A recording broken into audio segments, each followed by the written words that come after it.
Hello folks, Everchanger here, and welcome back to more Pokemon Blaze Black 2. Last time, we conquered the Humalau City Gym, and we made off with our final badge. Meaning, if we come in here, what button is it? There it is. We have all 8 badges of Unova. That's pretty awesome. So, this time, we are going to be heading off to Route 22 to explore, just like Hugh asked us to. But first, I'm going to grab a few Pokeballs just on the off chance we encounter something we do not have yet. So I'm going to cap my Ultra Balls off at 100. Now I'm curious, what does the other counter sell at this town anyway? It is not the greatest stuff. Alright, no big deal, can't win them all. Alrighty, so we want to head off to Route 22. Now, it's a little difficult to navigate around this town, but I'm pretty sure it's something like this way. Nope. This town's laid out, I don't want to say like a maze, but it can be a little bit confusing trying to get out of this area to the east. Is it this way? Yeah, there we go.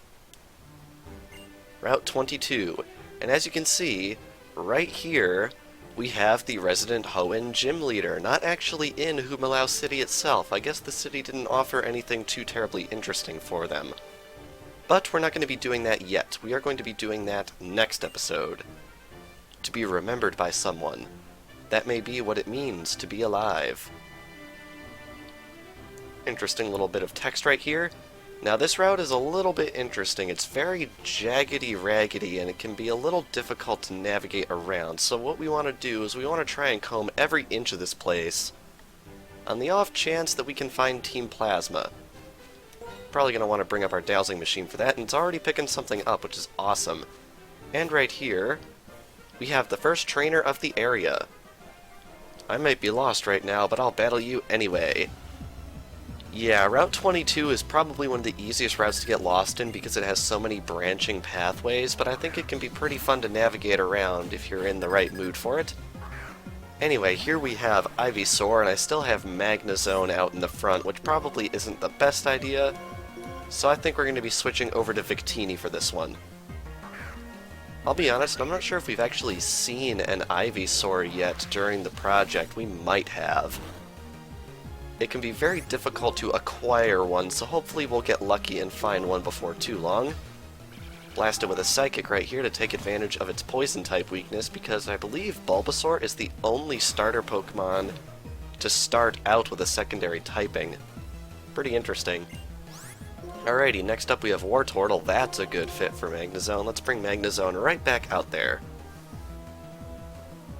Now, it's kind of crazy that we have 8 gym badges because it feels like I didn't start this project all that long ago, but when you think about it, it has been right about 7 months, I think. Yeah. So even though it feels like we're coming to the end of our adventure really quickly here, it really has been quite a while. Although Black and White 2 are probably most famous for their post-game content, so it's not like we're going to be done here once we get to the Pokemon League, no siree. But I don't think we should look that far ahead, because we still have the ever-looming threat of Team Plasma above our heads. Here we have a Charmeleon right here. Garchomp probably wasn't the best choice. Let's see what Dragon Claw will do. Just because I really don't like to use Dig, because it feels like it really shouldn't have to be a 2-turn attack. Luckily though, Dragon Claw took care of it anyway. And there we go, first trainer down out of I believe 6 on this route, which is quite a few to be honest. Now, is there anything over in this spot? There is not, at least not right here. And of course right here, as you might imagine, this is another one of those routes with hidden Amoonguss all around here. Now, I don't have any pressing need to fight these things, but I'm probably going to anyway, so let's switch over to Victini right here, just to blast this thing out of the sky, because any experience that we can get prior to some of these endgame battles, I think we could definitely use. Because some of these endgame fights are actually going to be quite challenging to us And I'm a little bit nervous how that's going to turn out because I don't plan on grinding very much from here on out, but it might be necessary to do so. Anyhow, we have wild Pokemon in this route as well. Can it be something new? In fact, it is. Here we have Mienshao, which honestly is probably one of my favorite Pokemon introduced in Black and White. This thing doesn't look it, but it is a fighting type. And I think it's just a really neat idea for a fighting type. It really looks very unconventional, and that's part of what I like about this thing's design. But anyway, let's try and catch it.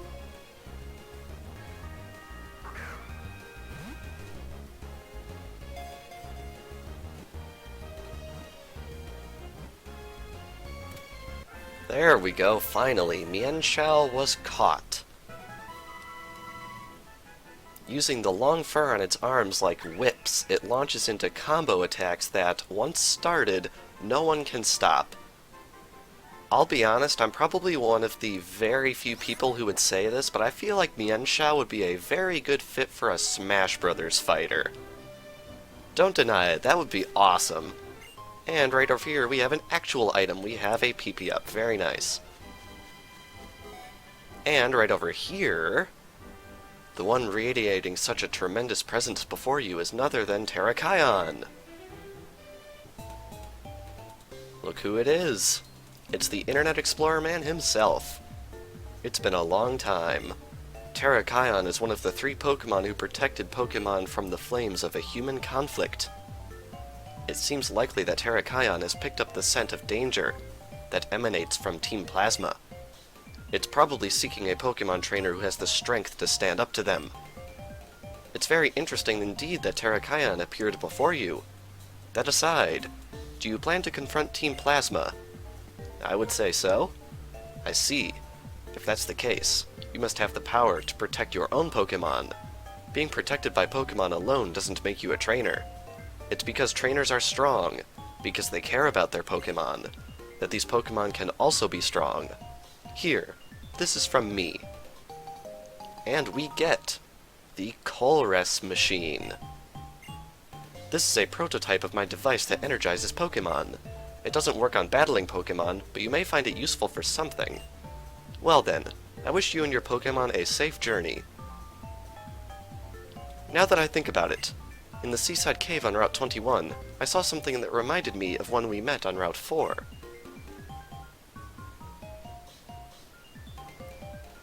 And with that, he is gone. And also with that, we have now met all 3 Pokemon known in the legends as the Swords of Justice, which means we're pretty much at the point where we can go after catching them, which is pretty awesome. So we are going to be doing that very, very soon, because I did mention when we met the other 2 that I was waiting until we had met all 3 so we could catch them all at once, and now that we have finally met them, it's just about time that we move in and do that. Here we have a Poison Barb. I think that was the item that that person in the marine tube wanted to see a Pokemon holding, which is pretty interesting. We're going to have to check that out. If we sneak over here very carefully, we have a green shard. Very good. And right on over here, we have a Pokemon breeder. We've just got to do what we can. And as you might expect, this guy will also fight you every time you walk in front of him, which is a little annoying, but it's just something you have to deal with in this game. Anyhow, he sends out a Leavanny right here. I think that's probably a good matchup for Victini right here. Now, I'll be honest, I've had conflicts in the past about whether or not having Victini would be seen as quote-unquote overpowered. But honestly, I feel like I haven't really had that problem, because Victini only has a few areas where I find that it's really useful. There are a lot of areas where a lot of my other Pokemon are useful, and I usually tend to resort to Victini as, I guess, a bit of a last resort. Plus, to be honest, it's not that much more powerful than the other Pokemon on my team, I feel. It's one of those flat 100 and everything Pokemon, and I feel like what it does very well, but if it's not at a type advantage, I feel like it's really not worth sending out. So I feel like I'm not running around with something that's too insanely overpowered, which is basically what my concern was. But I think everything's working out right there. And right here we have Lucario versus Lucario. And of course mine is about 17 levels higher, so it's probably going to win the speed game and knock out the opponent. Very good. And up next is nothing. We actually won. Very good. Not that I'm surprised that we won, to be sure. And right here we have a strength boulder. Haven't seen one of these in quite a while. Push it over into this rock, and we now have a nice little shortcut to the beginning of the route, which is very nice. Right here we have a bit of a pond. Gonna want to come across this thing and see what we can find. I think there is an item over here. There is a calcium. Cool. And I think that's it for that little bit of pond, so let's surf right on back.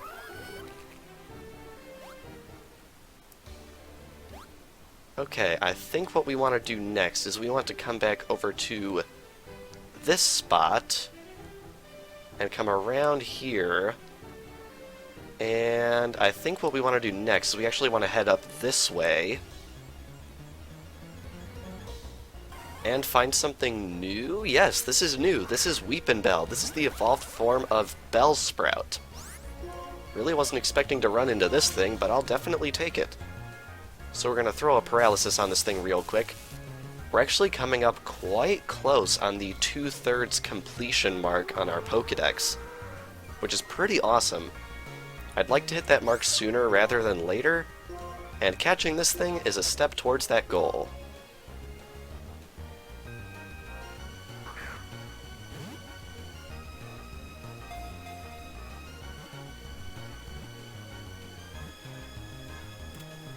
Very nice. Weepinbell was caught. Getting ever closer to completing yet another line, which is good. A Pokemon that appears to be a plant. It captures unwary prey by dousing them with a toxic powder. Very interesting stuff. Alrighty, send that off to box 14. I'm pretty sure we've been working on 14. And if we come right on over here, I think what we want to do is we want to hop down into this little patch of grass. Only way to actually get down here, and here we have a rare candy for our troubles. And, of course, another trainer. Shut up and battle with me! Rude. Alrighty, we have a hiker right here, which means he's probably going to be using ground and rock types. Yep. What can I say? I'm a natural at calling these kinds of things. So, since we have a rock-type opponent, I think it's time we used some of our steel-type moves. These don't get used very often. I feel like steel is a lot better on the defensive than on the offensive, because steel is only super effective in this game on, I want to say, rock and ice, which aren't too terribly common types that you see. Anyway, we've got Lileep coming out right here, which is interesting. It's rock and grass. I'm going to stay in with Magnezone just to see what happens. Let's try Magnet Bomb on this thing, although I don't think we'll get a knockout on it. Oh wow, we actually did, and it wasn't even a critical. I'm impressed, Magnezone, I really am. Up next is Armaldo, which is an interesting one. Sure, we'll keep in some more, see what happens.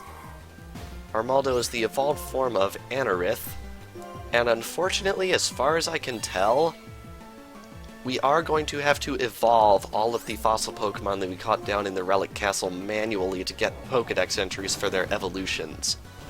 Because as far as I can tell, we can't catch them in the wild anywhere in the game. So that'll be a little bit tedious. I'm really hoping there aren't too many Pokemon where we have to do that with. I'm counting on catching most of our Pokemon from the wild instead of having to evolve them. Alrighty. Mandibuzz gets level 64. Again, very nice number. And up next is Cradilly, which I'm pretty sure is going to take a couple of magnet bombs or more to take down, but we could get lucky. Alrighty.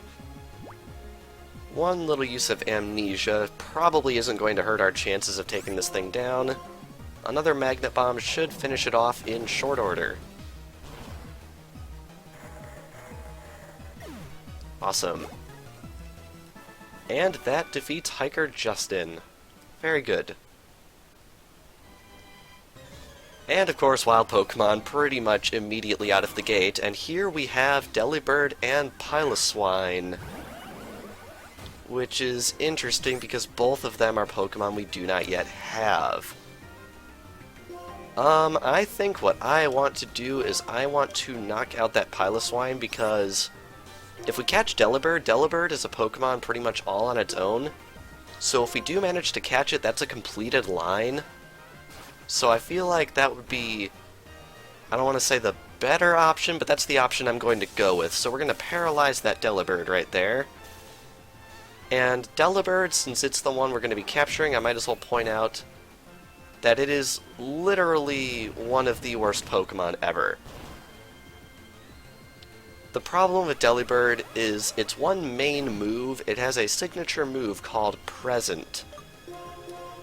Now the problem with Present is that it will randomly do one of four things. Three of those four things are damaging moves of various different powers, and the last thing is actually healing the target. And it's pretty much random how this is decided, so it's, I don't want to say it's the worst move ever because Splash exists, but it's pretty bad. So yeah, I would not pick up Delibird if you're planning on using it seriously. Delibird's the only kind of Pokemon that I think where you'd be better off using it ironically.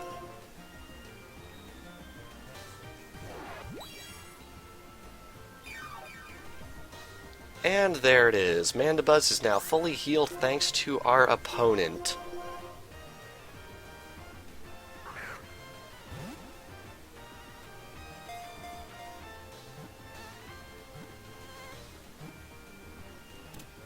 And Delibird was caught. Very good. It carries food all day long. When someone is lost in the mountains, it shares that food. Really random thing about Delibird is that this thing is actually a pretty prominent member of Team Rocket in the anime, which is probably one of the weirdest anime design choices they've made, but I don't know, it's pretty funny. But anyway, now that we've gotten that Poison Barb, I think I want to actually head back to the Marine Tube and get that reward we get for showing someone a Pokemon holding that. So I'm going to go do that, and I'll see you guys over in the Marine Tube. Alrighty, is it you? I think it's you. Does your Pokemon have a Poison Barb? Wow, Victini has a Poison Barb. Good going, I think you can use this well too. And we get a Black Sludge for our troubles. Very nice. Black Sludge. Few Pokemon like to hold it though. FYI, I'm the first fan of Roxy. Man, Roxy, we haven't had her mentioned in a while. Anyway, back to the adventure. Alrighty, I think we're about back to where we were. This seems about right. Let's proceed on Route 22. Now normally this would probably become 2 videos, but the route isn't actually too much longer, and we only have about 3 trainers left to fight. So I think we're just going to tough it out and do the entire thing. First up on our list right here, we have this Backpacker. And I suppose it's also worth noting, while I was out doing that little event, I did fully heal our Pokemon. And it looks like, first we had a Kanto Middle Evolution Starter Showcase. Here, it looks like we have a Hoenn Showcase, because this guy's opening up with Grovyle. I like that little thing it does with its leaf, whipping it back and forth. That's not something I usually see, because Grovyle is not usually a Pokemon you can find at all in Generation 5. So there are quite a few Pokemon animations that I'm seeing for the first time here, just because a lot of these Pokemon would never ever show up in the main normal game. Gastrodon gets level 62, which is very nice. And up next is Marshtomp. which I think is part ground at this point, so its only weakness is grass, which means we're gonna have, I guess, not a hard time taking it out, but we don't have anything that it's explicitly weak to, so I think we should just hit it with something super powerful, like a Dragon Claw from a Garchomp. Yeah, there we go. And up next, yep, we have Combuskin, so I think we should probably send out Gastrodon for this one, just to take advantage of yet another type advantage. I really like the Cherish Ball animation as you send it out. That's another thing you don't see in the games very often, because the Cherish Ball is normally event exclusive, but since this is a hack, they can give us whatever we want. And in that case, it was Cherish Balls, so we got to use them in the normal game, which is not something that usually happens. Or rather, it's not something that ever happens. Alrighty, that's one trainer down. I'm gonna bring up my dowsing machine again because I don't want to miss too much. And let's see, I think we want to go this way next. Yeah, here we have another trainer. Or not? I can see the plea in my Pokemon's eyes. They're saying, "Get back up, I'm okay." Yep, I can understand my Pokemon's feelings by looking into their eyes. Oh, so you're not a trainer. That's interesting. Alrighty, well, heading over this way, we have a free item. A Max Potion. That is a really, really good item. It's normally quite pricey too, so it's nice to have access to it. And I'm also noticing there is a Shaking Grass spot up there, so I'm going to tempt fate and see what it gives me. Oh wow. It has given us a Vileplume, which is another Pokemon we do not have yet. It is the evolved form of Gloom, which is pretty interesting. So I think what we want to do is we want to paralyze it and then go after catching it as quickly as we possibly can. Especially since my recording just hit 30 minutes, and of course it's paralyzing me. Man, now I kinda miss the paralysis nerf in Generation 6. Alright, let's head into the bag and try and catch this thing.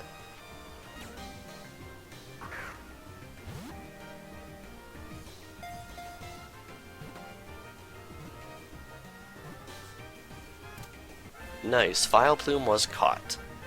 I think that makes 4 Pokemon this episode alone. That's pretty awesome. Its petals are the largest in the world. As it walks, it scatters extremely allergenic pollen. The interesting thing about Vileplume is I believe it's actually based on a type of corpse flower. It's really not an actual corpse, but it sure as heck smells like one. And of course we run into a Delibird all by itself. Of course we do. Really should have gone after that Piloswine. But yes, there is a corpse flower on my college campus that blooms once every 2 or 3 years, I don't remember which. Are we gonna get lucky again? What do you know? It's an Audino. But anyway, yes, there is a corpse flower that blooms on my college campus once every few years, and people always tell me I should go and see it. But honestly, I'm really not inclined to smell that. I don't know about you guys, but I feel like that's one experience I don't think I'd lose anything by missing out on. And I'm hearing yet another shuffling grass. Do I dare? Nah, let's see what's over here first. I think all that's over here is actually an item? Oh, really? It's all the way over there? Oh, wait, right here, look. There is a hidden grotto. And what does it have to offer? It has a gooey mulch. Very nice. Alrighty, so now that I've covered that little bit, I think I'm going to go grab that item over there that I derped out and completely missed, so I'll be right back. And it is a Carbos, which is a pretty nice item. Goes for a high price, so it's a good thing we got a hold of one. Anyway, back to the end of the route.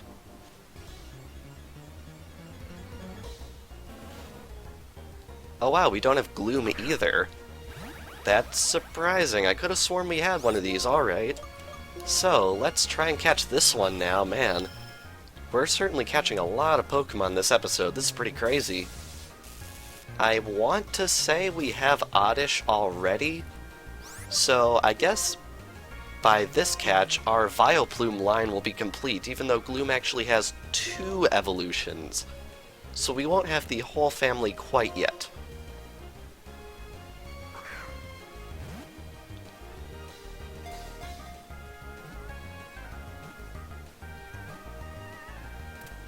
Finally I catch something in one throw this episode, jeez.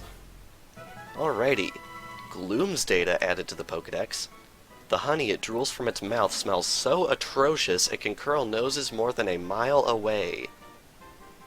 Yeah, and that smell only gets worse with evolution. At least, depending on what it evolves into. But anyway, the only reason I really came over back to the end of this route is to show you that this is actually the end of the route.